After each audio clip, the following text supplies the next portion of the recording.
again, everyone. I'm hoping you have had a blessed week, maybe not defined by a temporal, carnal sense of blessing, but from a biblical perspective of blessing, because sometimes biblical blessings may not fit our natural perspective. So I hope you've had a blessed week. Wanted to take a few moments today and just share with you, and sorry for the crazy noise in the background, but I think kind of we're used by now to circumstances not always being the best of circumstances. So nevertheless, I mentioned a song, or excuse me, an album last Sunday morning that I've been listening to over the last couple of weeks by the Gaither Vocal Band. And there's a line in one of the songs that kind of struck me the other day. And that line is, a house becomes a home. I've tried so far, or I don't know that I want to say I tried. I think so far the things I've felt to share with you have hopefully been broad enough that no matter what your circumstances are, single, married, young, old, there are things that you can glean from the thoughts that I've been sharing. But today I'd like to be a little more focused and focus on the family, basically. I'm in our unfinished attic space above our garage, which actually is intended eventually to be finished. What is seen right now is obviously very different than what the ultimate goal is going to be. And so I'm sitting here because in light of that line, a house becomes a home, the idea is that what eventually our family, marriage, and then when children are a part of that mix, what a family can become, it doesn't start out looking the way it can eventually be. We've had the experience now for, I'd say, 20 plus years of doing lots of projects in our house. It seems to me it kind of all started in the late 90s. If I'm not mistaken, that's kind of around the time that HGTV was really beginning to take off, and there was a show back then that was one of the famous or popular shows, and that was Trading Spaces. And for a while there was someone in the church that would record the latest episodes of Trading Spaces, and then would bring the VHS to my wife, and she would watch it, and I think I would try to very discreetly take a peek as well. At that point, my interest of home projects and building and painting, I don't think it had really quite flourished yet. And I think from that, there was lots of inspiration. And of course, nowadays, not only is there continued to be HGTV, but there's also lots of other television networks, as well as Pinterest and Google and Instagram, and we can get all kinds of inspiration from different places. And one of the things that I think has happened from that is there's a lot of things that we have done and tried in the last 20 years or so, inspired by things we have seen on episodes, originally recorded episodes, because we didn't have a TV, and so we got those VHS tapes to watch the recordings, and a lot of things that we initially tried that were probably inspired by that. We have painted all kinds of things now. We've painted cabinets, we've painted countertops, we've painted floors. The first real experience with painting floors was the linoleum flooring in the house we were living in at the time when we started getting HGTV videos, and we painted it a black and white checkered pattern, and then covered it with polyurethane, but made a big mistake of using oil-based polyurethane, and so all of the white squares actually became kind of yellowed, and we redid it. We've actually, and I really thought by now we would have enough money to spare that we would stop painting some things. But in the last year, we've painted cabinets and, yes, another countertop. In fact, over the last week, I have been repainting the countertop because the way we had painted it before was not working out. The polyurethane, which was not oil-based, was yellowing. Some of you have seen some of our DIY videos by Esther on Instagram. I say all of that because we can look at things the way they are, and if we're not careful, we can sort of lose hope of what the potential is that they can be. The first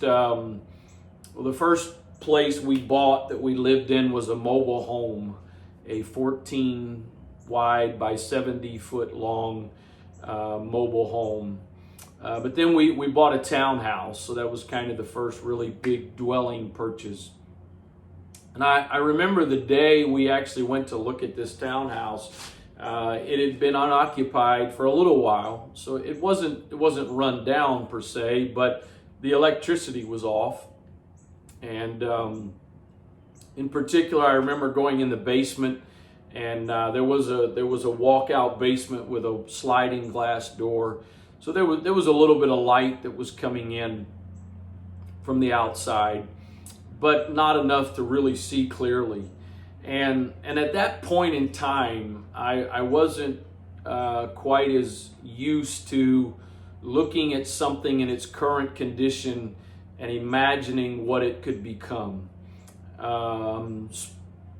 Probably since that townhouse in particular, I have learned more and more how to look at something and then envision its potential. And I will say that the day we went into that townhouse, based on the lack of lighting and then some of the things we were able to kind of see, I wasn't necessarily overly thrilled about that house. In fact, one of the things in that house, we painted wallpaper for the first time, and that was pre-HGTV inspiration. But by the time we left there, again, as the line of the song said, that house had become a home. We've had the experience, and based on what I said at the beginning, I don't want to use this as a qualification per se of what blessing is, but I think in a way we've had the blessing of living in a variety of circumstances. We started off marriage living in an apartment in my parents' house because we didn't have enough money to afford living on our own. And then again, we bought the trailer, and we've lived, as I said, in a townhouse, and now a couple of single family dwellings. And the single family dwellings have been a little bit of a mix, anywhere from something that was 20 years old or so to now living in a house that is 50 plus years old. But in that mix was also a brand new house that we were blessed to be able to purchase and move into the original initial homeowners. The bottom line is no matter what the dwelling was, no matter what the condition was, what we've now experienced is the fact that a house, and really independent of whether or not it's the most appealing house, the most appealing residence, the most appealing apartment, that it really can become a home. This is, before you draw too many conclusions, this is not a DIY fixer-upper video today. I'm just kind of using building or creating in your mind, hopefully, that natural analogy to then apply, because I'm really not here to talk to you about your house today. And maybe some of you this would help. Maybe you're in a house that's not the best, and maybe you can paint some countertops or some floors or cabinets if you don't have the money to buy new. But that's not really the real point. The point is, really, no matter what the circumstances, you have the potential, especially by the help and grace of God, to build a family, to build a home. But I also want you to think of it in the context of this. Most of you watching this, there's a good chance you came from a fairly dysfunctional background. Whether that was a broken home, or your parents were never even married, or maybe you had both biological parents were married and they lived together all of your life until you branched out on your own. But their relationship was not really the greatest relationship. They just, even though they were married, they really just cohabitated. And so not only as their marriage, but then also maybe for you as a child growing up, you didn't have the most warm fuzzies of growing up. So I just feel to encourage and challenge you today that no matter where you've come from, and no matter what your current circumstances are, you have the potential, again, especially by the help and grace of God, to build something that is amazing, to build a family that is way beyond what you thought it could be. Maybe right now, kind of like the physical circumstances I'm in, you've just got sort of a structure. You've got potential. The idea again is to finish this area that I'm in, and chances are, because of finances, I will probably do a good bit of sweat equity here. It's going to take work. It's going to take time. It's going to take a lot of effort. And so it is with building a family. How wonderful would it be if, when we got married, we were just sort of handed a marriage. We were handed a perfect marriage. Or when we had children, that the moment we had children, we basically just became an amazing father or an amazing mother. But we all know that is not what happens. It is work. We had a call this week, young married Zoom call, and I made the point in there that it is a lifelong process. It is a work that never ends. And so whether you just got married, you've been married a little while now, but it's still just you and your spouse, or maybe you've now moved into the phase of having children, I want to challenge you. It's not going. I would love, part of me would love to just be able to walk back into this space tomorrow, and it was just instantly complete. The walls were sheetrock, the light fixtures were in place, all of the finishes were done, and simply walk in and enjoy it. But that's not going to happen. And I know you know this, and I know this is a really simple thought, but that's not going to happen in your marriage. That's not going to happen in the relationship with you and your children. Work, time, effort is a part of the process. There's a parable that Jesus tells about the owner of a vineyard, and it was time to reap that vineyard. And he went out in the morning and hired laborers, and they worked for a while, and he recognized that more laborers were going to be needed. And so he went and he hired more laborers, and several times throughout the day. And at the end of the day, close to the finalizing of harvesting the vineyard, there there was a last group of laborers that were hired. And an interesting thing happened when he went to pay them all, whether they were the first ones hired or they were the last ones hired and only had spent an hour or so laboring. They all were given the same monetary pay. It didn't fluctuate, it didn't change, which seems a little bit unfair from a natural business perspective. But I think one of the lessons to be gleaned from that is, while the people that started at the beginning of the day got the same monetary pay as those that came at the end of the day, there was another reward that the original reapers had. That was the reward of knowing, I have seen this through from the very beginning. I started this at the beginning of the day, and I made it through. You see, there are some payments, there are some rewards, as you well know, in life they're not monetary, they're not tangible like a paycheck. It's the sense of accomplishment.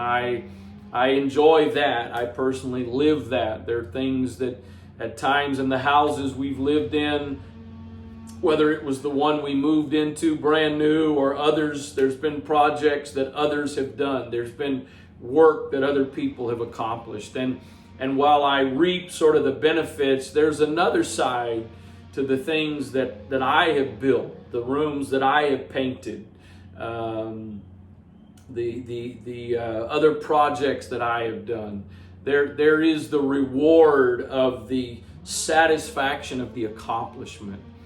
And so again, while it would maybe kind of be nice to just be handed the perfect relationship, the perfect family, it doesn't happen that way. But there is an amazing reward that is worth way more than any monetary reward that comes from the fulfillment of having put in the effort to build a strong, healthy, vibrant marriage, to create a home for your children to grow up in that is a place that is loving and peaceful and an encouraging environment, an environment where words of support and affirmation are mentioned or given rather than words that tear down. So I remind you, because I know you already know this, but your relationships, your family is not going to become everything it can be by default. It's not going to evolve into that. You're going to have to put some time, effort, work, and energy. And so I want to encourage you to do that. I want to encourage you to, especially if you've got that negative frame of reference for your past, I want you to let the Lord help you put that behind you, put that under the blood, so that you can have a vision for the relationship that you and your spouse can have, or you and your children can have in the future. Because there is a God-given plan, and as Jeremiah says, it's a good end, it's a good outcome. And if we can somehow let the Lord empower us and help us to put in the work and the effort that is needed to build those relationships, then in the same way, but in a much more significant way, as I've had the chance to experience the reward of a project, it really is a much more rewarding thing to see the outcome of a relationship, whether that's with my wife or now with my children. So it can happen. And I also want to challenge you that if maybe you're gone a little bit down the pathway of relationships that are falling apart, it's not too late. God is able, and He can bring healing and wholeness if we will give Him that opportunity and work with Him. We can't just sit back and do nothing and He waves His magic wand. We've got to participate. But if you will do that, your house can become a home. Your family can become the family that God intended for it to be. And it is my prayer that that will happen for you, for your family, in Jesus' name.